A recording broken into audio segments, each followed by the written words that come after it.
Hello everyone और welcome to Byju's exam prep. आप सब लोग एमपी पीएससी की तैयारी के लिए सोच रहे हैं कि सर कैसे करें। बहुत दुविधा आपके पास आपको देखने को मिलेगी। लंबी दुविधा होती है कि सर कहाँ से तैयारी करें, कैसे तैयारी करें और वो कौन सी सटीक रणनीति हम अपनाएं जिससे हमारा सिलेक्शन सुनिश्चित हो सके। तो इसी को ध्यान में रखते हुए आज आपके साथ मैं एमपी पीएससी 2024 की संपूर्ण रणनीति आपके साथ डिस्कस करूंगा।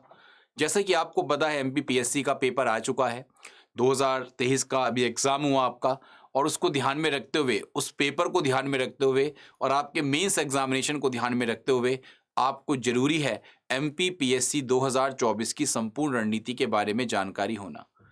साथियों, आज की इस पर्टिकुलर क्लास के माध्यम से आज के बाद आपको एमपीपीएससी में बहुत कुछ चीजें समझनी है और उसकी अंडरस्टैंडिंग रखनी है। ठीक है, तो सबसे पहले आपको मैं बताना चाहूंगा एमपीपीएससी की अगर हम बात करें, क्योंकि नई सरकार है, आयोग बहुत अच्छे तरीके से कार्य कर रहा है। जो एग्जाम पहले डिले हो रहे थे अब वो सही समय से चल रहे हैं।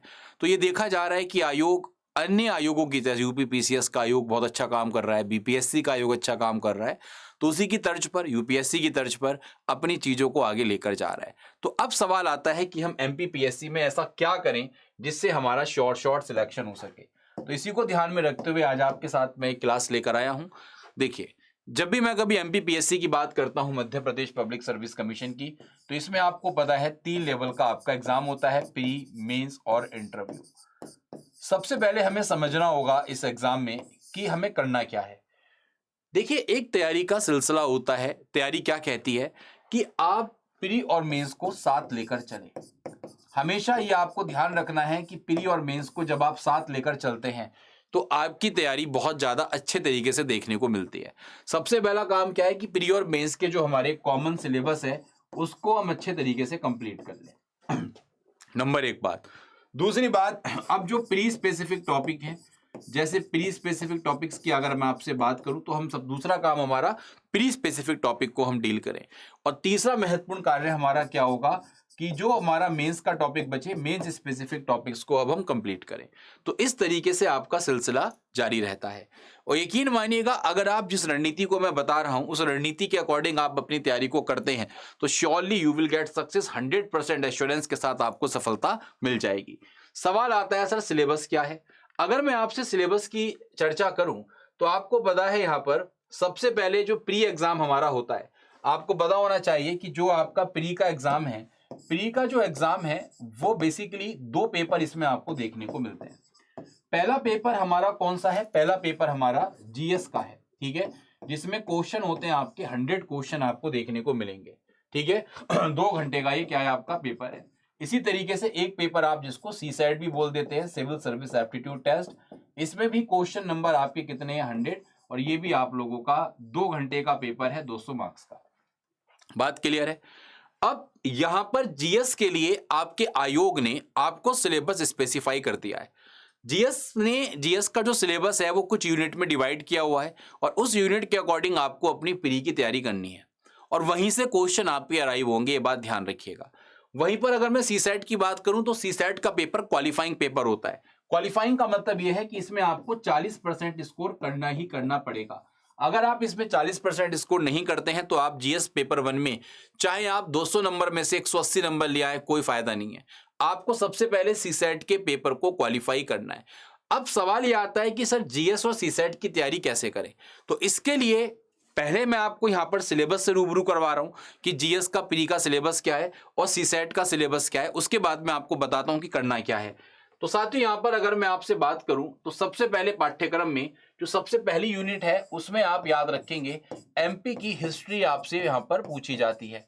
एमपी की हिस्ट्री, एमपी का एक तरीके से कल्चर हो गया, संस्कृति क्या है, और एमपी का लिटरेचर, एमपी का साहित्य, ठीक है। आर्ट एंड कल्चर की बात यहां पर मैं कर सकता हूं।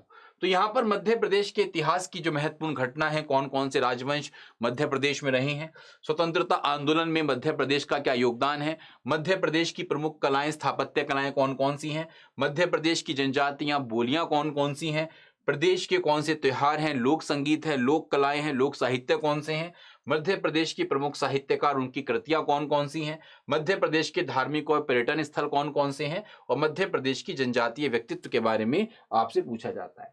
अब सवाल यह आता है कि ये प्रथम प्रश्न पत्र का पहला पार्ट है, ठीक है। दूसरा पार्ट हमारा होता है इंडियन हिस्ट्री। इंडियन हिस्ट्री में हम एंशिएंट और मेडिवल हिस्ट्री जो है हमारी, उसकी जो प्रमुख विशेषताएं हैं, उसमें होने वाली घटनाएं हैं, उसमें किस तरीके से प्रशासनिक, सामाजिक और आर्थिक व्यवस्थाएं रहीं, 19वीं 20वीं शताब्दी में सामाजिक तथा धार्मिक सुधार आंदोलन कौन कौन से हुए हैं। इसके अलावा याद रखेंगे सबसे इंपॉर्टेंट, स्वतंत्रता संघर्ष एवं भारतीय राष्ट्रीय आंदोलन कौन कौन से हैं, हमारे किस तरीके से राष्ट्रीय आंदोलन हमारे देश में देखने को मिलते हैं, और स्वतंत्रता के पश्चात भारत का एकीकरण और पुनर्गठन किस तरीके से होता है। ठीक, वहीं पर अगला इंडियन हिस्ट्री के बाद अगला हमारे पास आएगा एमपी की ज्योग्राफी। और एमपी की ज्योग्राफी के अगर बारे में बात करूंगा तो इसमें वनोपज, वन्यजीव, नदियां, पर्वत श्रृंखलाएं मध्य प्रदेश में, मध्य प्रदेश का क्लाइमेट कैसा है, मध्य प्रदेश में जो प्राकृतिक और खनिज संसाधन है वो कैसे हैं, मध्य प्रदेश में ट्रांसपोर्ट क्या है, इसके अलावा मध्य प्रदेश की प्रमुख सिंचाई और विद्युत परियोजनाएं कौन कौन सी हैं, वहीं पर मध्य प्रदेश में कृषि, पशुपालन और कृषि आधारित उद्योग कौन कौन से हैं। ये आपका मध्य प्रदेश का तीसरी यूनिट का पार्ट आपको देखने को मिलेगा। यानी कि एक तरफ एमपी की हिस्ट्री, फिर आपकी इंडियन हिस्ट्री आपसे पूछ ली, फिर आपकी एमपी का भूगोल पूछ लिया, टॉपिक फिक्स है आपके, इसमें से ही क्वेश्चन आपके पेपर में पूछे जाएंगे। अब आपसे यहां पर इंडियन और वर्ल्ड ज्योग्राफी आपसे 4th यूनिट में पूछी जा रही है प्री के एग्जाम में। अगर मैं इंडिया और वर्ल्ड ज्योग्राफी की बात करता हूं तो आप देखेंगे यहां पर भौतिक भूगोल है, भौतिक विशेषताएं, प्राकृतिक प्रदेश कौन कौन से हैं, प्राकृतिक संसाधनों के बारे में पूछा जाएगा आप लोगों से, जनसंख्या संबंधी, जनसंख्या वृद्धि, आयु या लिंगानुपात, यानी कि जो सेंसस का डेटा आप देखते हैं उसको यहां पर आप काम में लाएंगे। एक इसके बाद आर्थिक भूगोल आपसे पूछा जाएगा, यानी कि यहां पर भूगोल को भौतिक भूगोल, प्राकृतिक संसाधनों के बारे में, सामाजिक भूगोल, आर्थिक भूगोल के बारे में पूछा जा रहा है, ठीक है। और इसके अलावा परंपरागत यानी कि रिन्यूएबल और नॉन रिन्यूएबल एनर्जी जो रिसोर्सेज हैं वो आपसे यहाँ पर पूछे जा रहे हैं। वहीं पर साथियों अगर हम फिफ्थ यूनिट को डिवाइड करते हैं तो 2 पार्ट में डिवाइड है। एक में राज्य की, एमपी की जो पॉलिटी है, एमपी की जो राजनीतिक व्यवस्था है, वहां पर राज्यपाल की क्या भूमिका है, वहां का मंत्रिमंडल कैसा है, विधानसभा उच्च न्यायालय कैसी है, मध्य प्रदेश में जो पंचायती राज है वो किस तरीके से है, ये सब आपसे पूछा जा रहा है। यहां पर इसी पार्ट में 5th यूनिट में जो अगला पार्ट है वो है आपका इकोनॉमी, मध्य प्रदेश की अर्थव्यवस्था।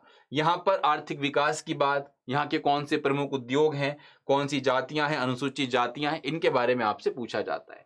वहीं पर साथियों 6 यूनिट आपकी इंडियन पॉलिटी को डील करती है। इंडियन पॉलिटी में खासकर जो कॉन्स्टिट्यूशन का पार्ट है, संविधान, शासन प्रणाली और अर्थव्यवस्था के बारे में आपसे चर्चा की जाती है।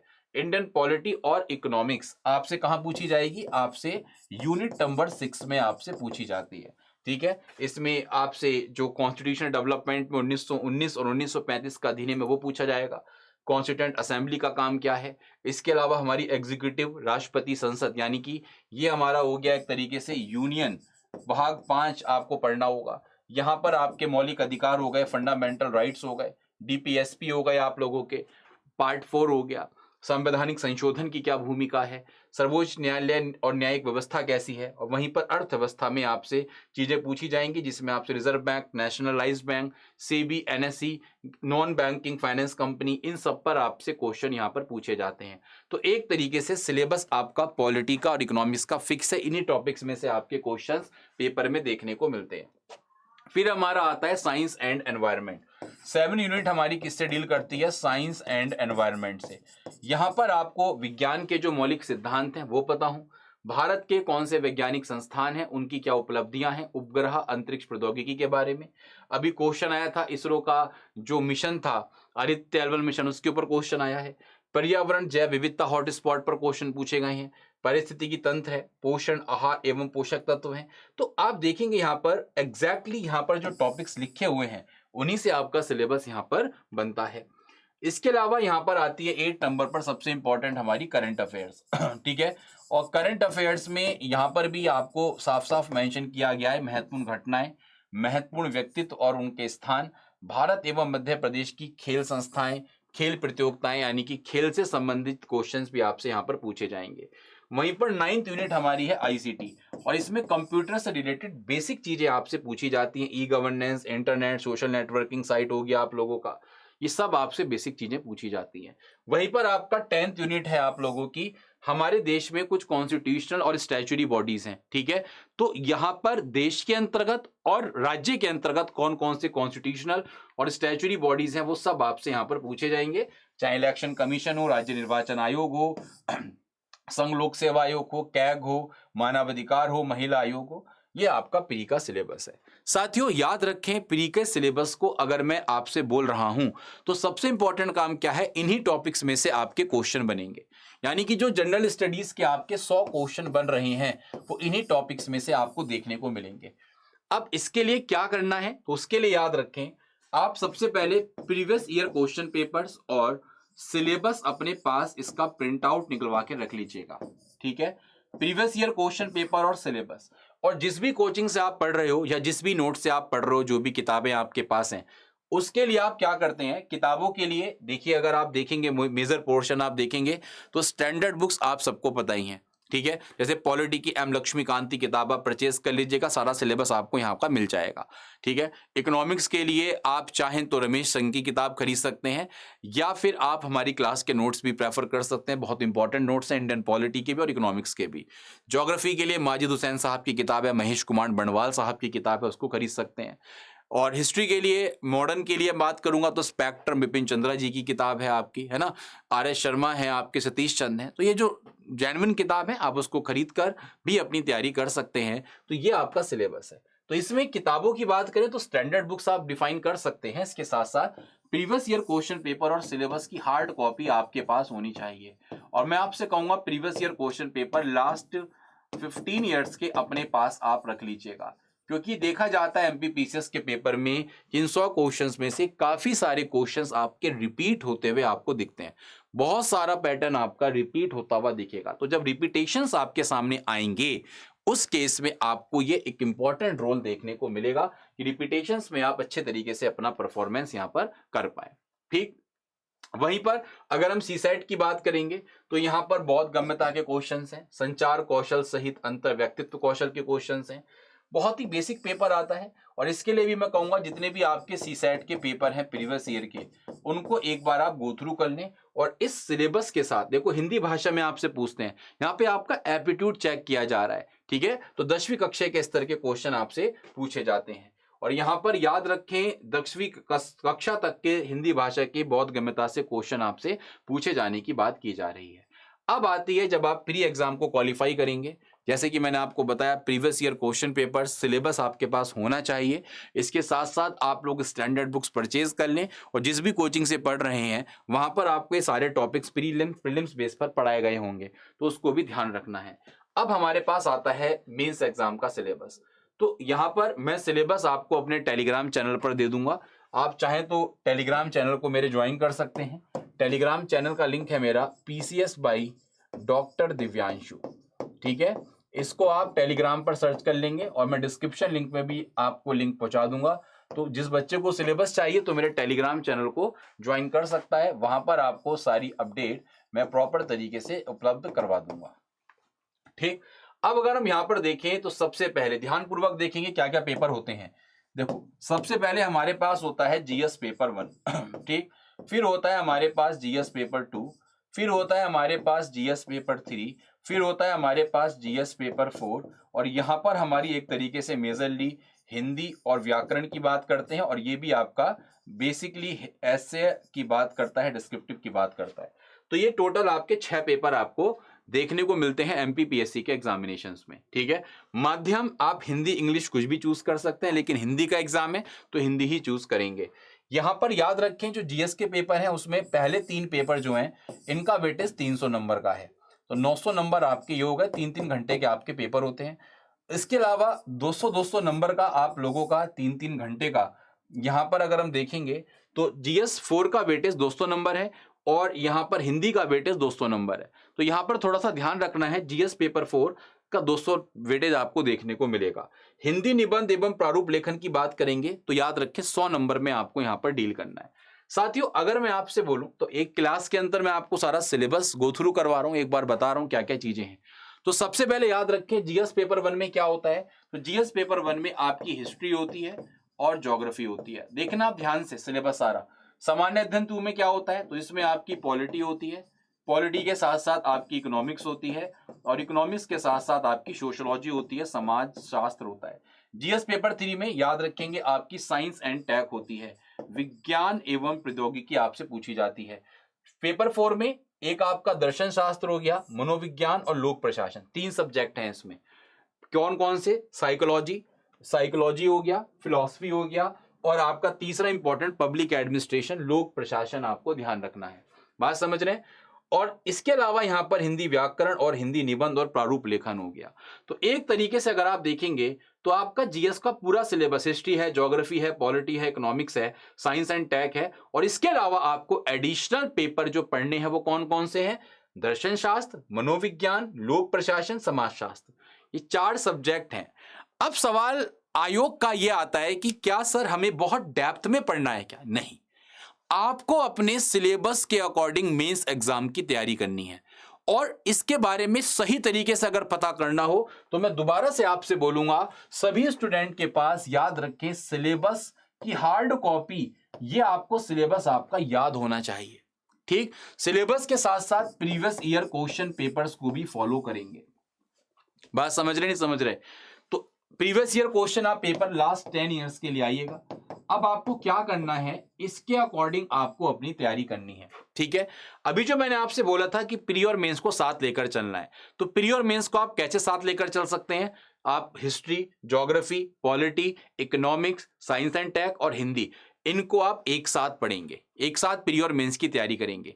बाकी सब्जेक्ट्स को बाद में पढ़ेंगे। पहले आपका जो प्री और मेंस का कॉमन सिलेबस है, जिससे आपका GS1, GS2, GS3 और आपका यहां पर हिंदी का पोर्शन कंप्लीट हो रहा है, उसको पहले सबसे पहले आपको करने की जरूरत है। जब आप इस राउंड को क्वालिफाई करेंगे तब आप फाइनली पहुंचेंगे इंटरव्यू पर, और इंटरव्यू आपका कितने नंबर का होता है? 175 नंबर का होता है। मेरी बात बताइए, यहां तक आपको सब्जेक्ट समझ में आए नहीं समझ में आए? प्री और मेंस को साथ लेकर चलना है। प्री और मेंस को साथ लेकर चलना कैसे है कि जो कॉमन जीएस का सिलेबस है उसको सबसे पहले हमें कैटर करना है, जिससे आपकी प्री की तैयारी भी हो जाए और मेंस की तैयारी हो जाए। क्या चीज इंपॉर्टेंट है? सिलेबस और प्रीवियस ईयर क्वेश्चन पेपर और कुछ स्टैंडर्ड बुक। ठीक है, इसलिए मैं आपसे बोल रहा हूं कि हमें मध्य प्रदेश स्पेशल को ध्यान में रखकर पढ़ना है। अब ऐसा नहीं करना कि पता लगा यहां पर हम सोशियोलॉजी हम ऑप्शनल लेवल की पढ़ने लग जाएं, या साइकोलॉजी हम ऑप्शनल लेवल की पढ़ने लग जाएं। नहीं, इतनी जरूरत नहीं है, क्योंकि आप लोगों का syllabus as it is define किया हुआ है। आप देखेंगे, जैसे मान लीजिए जीएस पेपर 1 है, तो इसमें आप कितनी बढ़िया बात आयोग ने कर रखी है, पूरा सिलेबस डिफाइन कर रखा है कि भाई यूनिट 1 में ये चीज आएंगी, यूनिट 2 में आपका ये आएगा, यूनिट 3 में ब्रिटिश उपनिवेश की बात करेंगे, यूनिट 4 में ये आएगा, मध्य प्रदेश के स्वतंत्रता आंदोलन आएंगे, यूनिट 5 में आप लोगों को यहां पर मध्य प्रदेश की प्रमुख रियासतें वगैरह आएंगी। तो कहने का मतलब क्या है, सिलेबस बिल्कुल डिफाइन है आपका। ऐसे ही यहां पर प्रथम प्रश्न जीएस पेपर 1 में ज्योग्राफी को भी यूनिट में डिवाइड कर दिया।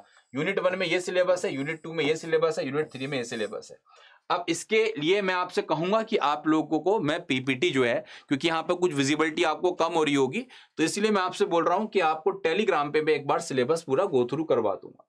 और आप ये पाएंगे कि जब आप इन टॉपिक्स को पढ़ेंगे तो जो चीज आप स्टैंडर्ड बुक में आपके प्रीलिम्स को ध्यान में रखकर या जिस भी कोचिंग से आप पढ़ रहे हैं, वो जो चीज आपको कवर करवा रहे हैं वो सब आपकी यहां पर कवर होगी। बात समझ रहे नहीं समझ रहे? वहीं पर यूनिट 4 ज्योग्राफी की में जल एवं आपदा प्रबंधन है। इकाई 5 में भूगोल की आधुनिक तकनीक के बारे में पूछा गया है। फिर आता है जीएस पेपर 2। जीएस पेपर 2 में अगर हम देखेंगे तो सबसे पहले इसमें आएगी आपकी पॉलिटी। पॉलिटी की आपकी इसमें कितनी यूनिट है? पॉलिटी की आपकी इसमें टोटल 5 यूनिट आपको देखने को मिलेंगी मेंस एग्जामिनेशन में। फिर इकोनॉमिक्स और समाज शास्त्र को एक जगह रखा गया है, इसमें यूनिट 1 आपकी देखने को पड़ रही है, यूनिट 2 आपको मध्य प्रदेश के संदर्भ में पढ़ना है सब कुछ, यूनिट 3 आपको HRD ह्यूमन रिसोर्स डेवलपमेंट, और इकाई 4 में आप यहां पर सोशियोलॉजी का कुछ फैक्ट्स आपको देखने को मिल रहा है। इकाई 5 में आपकी ये यूनिट्स हैं। तो एक तरीके से आपका GS2 का सिलेबस इस तरीके से डिवाइड किया हुआ है। वहीं पर अगर हम जीएस पेपर 3 की बात करेंगे तो साइंस एंड टेक्नोलॉजी में भी आपकी कुछ यूनिट्स फिक्स कर दी गई हैं कि कौन कौन से आपके गुरुत्वाकर्षण बल क्या है। इकाई 2, इकाई 3, यूनिट 3 में आपका सिलेबस है, यूनिट 4 है, यूनिट 5 है, यूनिट 6 है, यूनिट 7 है, ठीक है, यूनिट 8 है, यूनिट 9 है, यूनिट 10 है। देखो साइंस एंड टेक के लिए मैं आपसे कहूंगा, एक तो आप एनसीईआरटी को फोकस रखें, नंबर 1। दूसरा, आप चाहें तो अरिहंत पब्लिकेशन की या फिर आप लुसेंट की जनरल साइंस की बुक ले लीजिएगा, ठीक। और प्लस आप यहां पर करंट अफेयर्स से अपडेट रहेंगे कि जो साइंस एंड टेक की जो चीजें हैं, जो करंट अफेयर्स में आप लोगों के लिए महत्वपूर्ण है, उनको यहां पर चर्चा में लाया जाएगा। फिर आपका आता है जीएस पेपर 4। जीएस पेपर 4 में आप देखेंगे तो दर्शन शास्त्र, मनोविज्ञान और लोक प्रशासन, इसको बड़ा ही सिंपल तरीके से इन्होंने यूनिट 1, यूनिट 2, यूनिट 3, यूनिट 4 और यूनिट 5 में क्या कर दिया है, डिवाइड कर दिया है। तीनों सब्जेक्ट्स को इस तरीके से रखा है कि जहां पर हम दर्शन शास्त्र के कुछ ही टॉपिक्स को पढ़ेंगे, जहां पर हम मनोविज्ञान के कुछ ही टॉपिक्स को पढ़ेंगे। अब ऐसा नहीं कि आप इसकी ऑप्शनल लेवल की तैयारी करें, आपको जब भी पढ़ना है सिलेबस सामने रखिएगा, टॉपिक्स को निकालिएगा और जिस भी कोचिंग से आप पढ़ रहे हो या सेल्फ स्टडी कर रहे हो, तो आपको वहां पर उसके अकॉर्डिंग, सिलेबस के अकॉर्डिंग अपने आप को पढ़ना है। इसी तरीके से आपका सामान्य हिंदी व्याकरण का पेपर होता है, जो कुल अंक आपके 200 होते हैं। इसमें सब कुछ आपको यहाँ पर सिलेबस बताया गया है कि लघु उत्तरीय प्रश्न होंगे, अलंकार इतने होंगे, सब सिलेबस आपका डिफाइन है यहाँ पर, ठीक है।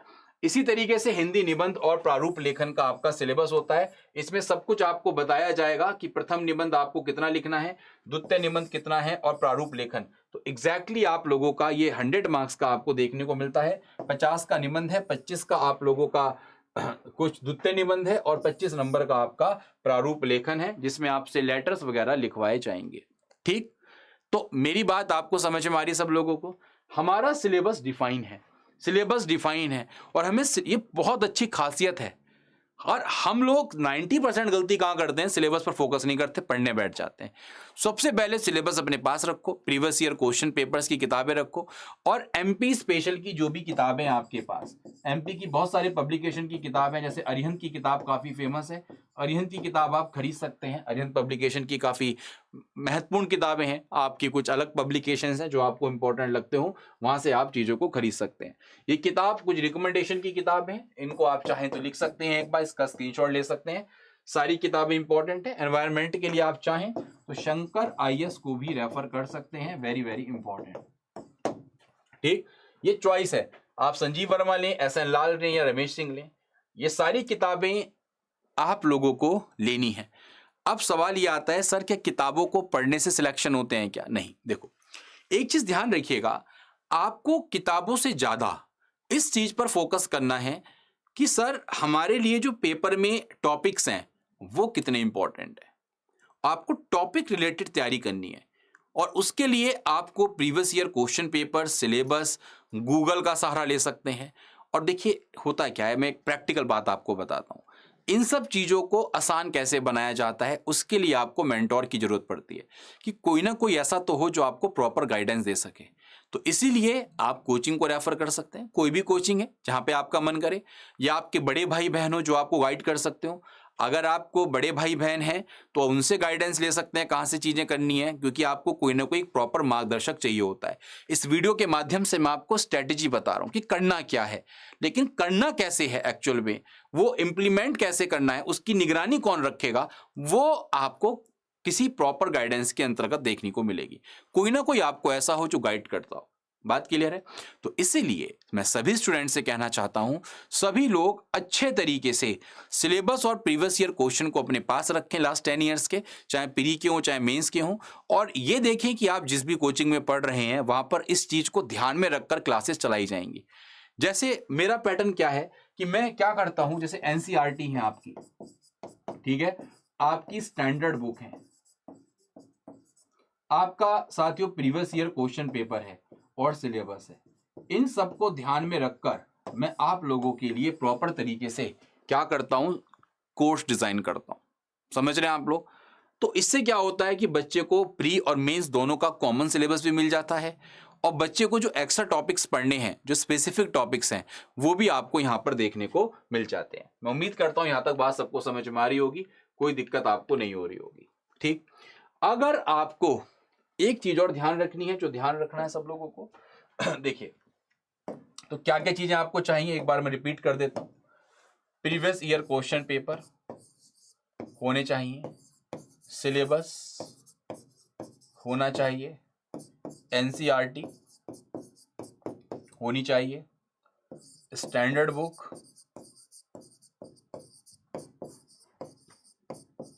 होनी चाहिए और इसी के साथ साथ एमपी स्पेसिफिक बुक भी आपके पास होनी चाहिए। ठीक, याद रखें साथियों। मेंस आंसर राइटिंग, जब आप मुख्य परीक्षा से रूबरू होंगे तो आपको लिखना है। तो मैं ये कहता हूं आप लोगों से कि जो भी आप अपने नोट्स बना रहे हैं वो नोट्स आपको प्रॉपर तरीके से बनाने हैं। कहने का तात्पर्य क्या है, देखिए जब आपका मेंस एग्जाम होगा या प्री का एग्जाम होगा तो लास्ट डे में क्या होता है कि हम लोग बहुत ही क्या हो जाते हैं, एक तरीके से परप्लेक्स हो जाते हैं। मतलब बड़ा ही कंफ्यूजन क्रिएट होता है कि अभी तो ये भी रह गया, ये टॉपिक भी रह गया, आपने अपना सिलेबस देख लिया, यूनिट वाइज डिवाइड है।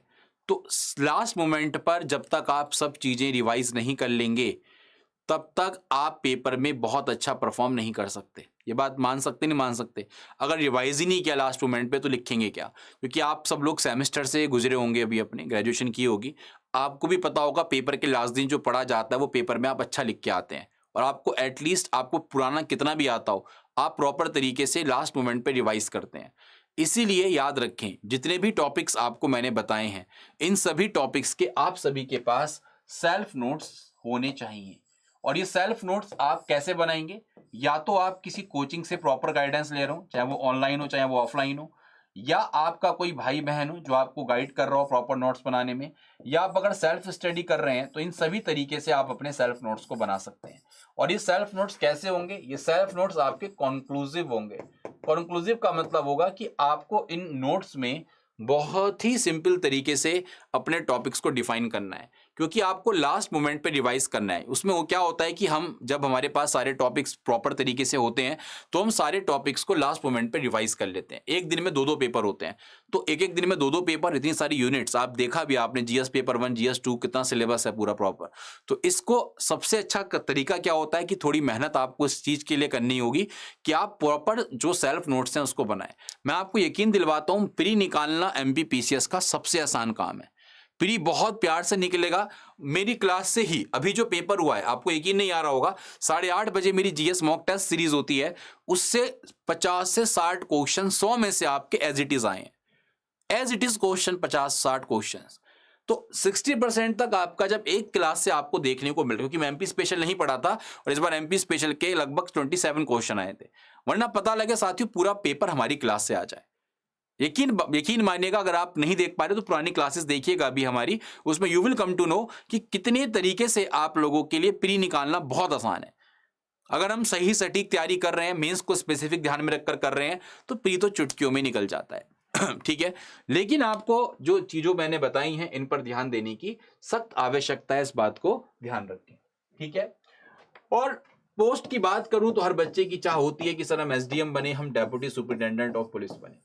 याद रखिएगा, जबरदस्त सैलरी, जबरदस्त पे स्केल, 5400 स्केल पे होता है, अच्छी खासी सैलरी, अच्छे खासे पक्ष आपको इन पोस्ट में देखने को मिलते हैं। डिस्ट्रिक्ट लेवल पर आप पोस्ट गेन करते हैं और जबरदस्त पोस्ट। आपको पता है डीएसपी का प्रमोशन कहाँ होता है, आप फिर कहीं पे एसपी बन रहे होते हैं, फिर एसएसपी बन रहे होते हैं, डीआईजी बन रहे होते हैं, आईजी बन रहे होते हैं। एसडीएम की बात करें आप साथियों, डिस्ट्रिक्ट मजिस्ट्रेट और उससे ऊपर सेक्रेटरी लेवल तक भी पहुंच सकते हैं। तो एक बहुत ही औहदे वाली पोस्ट है। एडीएम वगैरह आप जब बनते हो कितनी बड़ी पोस्ट है। तो इसके लिए आपको प्रॉपर जरूरत है किस चीज की, याद रखें कुछ चीजें ध्यान रखनी है। एक तो चीजों को रिवाइज प्रॉपर तरीके से करना है, रिवीजन का ध्यान रखें, सब लोग रिवीजन करें, जितना भी पढ़ें उसको प्रॉपर रिवाइज करते रहें। दूसरा ख्याल आपको रखना है टाइम मैनेजमेंट का। देखिए, अगर आपने सही तरीके से अपना डेडिकेटली टाइम 1 साल के लिए प्रॉपर तरीके से दे दिया, समय प्रबंधन प्रॉपर तरीके से कर लिया, जिस तरीके से आप खाना खाते हैं, पीते हैं, सोते हैं, नहाते हैं, सब कुछ करते हैं, दैनिक क्रियाकलाप करते हैं, तो आपको अपनी पढ़ाई के लिए भी, स्टडी के लिए भी, याद रखें लगभग डेली 4 से 5 घंटे आपको अपनी सेल्फ स्टडी पर देने ही देने हैं। और याद रखें 4 से 5 घंटे आपके सुबह सोने से लेकर रात के उठने तक का टाइम डिसाइड हो, या रात में सोने से लेकर सुबह उठने तक का। देखो साथियों, मोटिवेशन कुछ टाइम के लिए होता है। मोटिवेशन क्या है? मोटिवेशन है ये, मैंने आपको पढ़ा दिया, आप ये मोटिवेट हो गए। फिर दोस्तों ये चीज ना तुरंत ऐसे हो जाती है, लेकिन अगर आप डिसिप्लिन होकर अनुशासन में रहकर पढ़ाई करते हैं तो ये चीज ऐसे ही बनी रहती है। याद रखें कंटिन्यूअस। मेरे इस ख्याल से समझ में आ गया होगा मैं क्या बताना चाह रहा हूं। तो you have to be discipline. आपको अपनी पढ़ाई में 4 से 5 घंटे डेडिकेटली पढ़ाई करनी है। मैं बिल्कुल नहीं कहता कि आप 11 घंटे पढ़ो, 9 घंटे पढ़ो। आप 4 से 5 घंटे पढ़ो, लेकिन अच्छे तरीके से चीजों को समझते हुए पढ़ो। ठीक। तीसरी चीज का ध्यान रखना है, आंसर राइटिंग आपको प्रॉपर तरीके से करनी है। ठीक है, आंसर राइटिंग अच्छे तरीके से करेंगे। जैसे ही आपका जीएस का सिलेबस थोड़ा सा कंप्लीट हो, अपने प्रीवियस ईयर के क्वेश्चंस को उठाइएगा और आंसर लिखने की कोशिश करें। और क्या काम कर सकते हैं आप लोग? और इंपॉर्टेंट काम आपको जो करना है अपनी तैयारी में, वो ध्यान रखना है। सबसे इंपॉर्टेंट रिवीजन हो गया, टाइम मैनेजमेंट हो गया, आंसर राइटिंग हो गई आप लोगों की। इसके अलावा सबसे महत्वपूर्ण काम कोई बताएगा क्या है जो सबसे ज्यादा बच्चे गलती करते हैं जिस चीज में?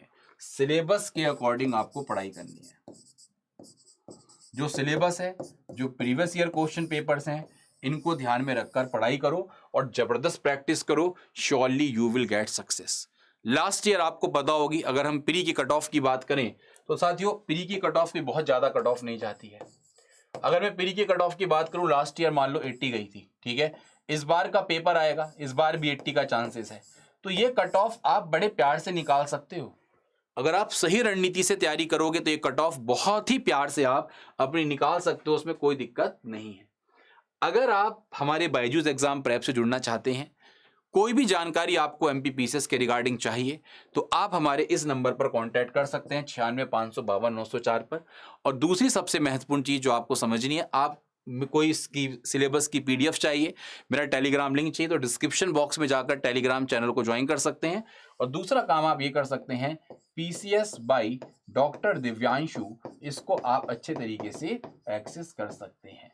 ठीक, आपके कोई भी डाउट हो आपकी तैयारी को लेकर, कोई भी आपके मन में डाउट आ रहे हो, कोई भी डाउट आपके मन में आ रहे हो, किसी भी तरीके का डाउट, तो आप मुझसे कमेंट सेक्शन में पूछ सकते हैं। आपके डाउट को मैं यहाँ पर समाधान करूंगा। लेकिन जो चीजें मैंने आपको बताई हैं अभी कि किस तरीके से आपको पढ़ना है, क्या क्या सिलेबस है, कितने कितने मार्क्स की चीजें आती हैं, वो आप अच्छे तरीके से एक बार करने की कोशिश करें। ठीक है, तो मैं वेट करूंगा कि आप जल्द से जल्द सिलेक्शन लें और सटीक तरीके के साथ अच्छे तरीके की रणनीति को फॉलो करते हुए अपनी तैयारी को बेहतरीन बनाएंगे। और मैं उम्मीद करूंगा अच्छे तरीके से पढ़ना है, मेहनत के साथ पढ़ना है। धन्यवाद। Thank you so much.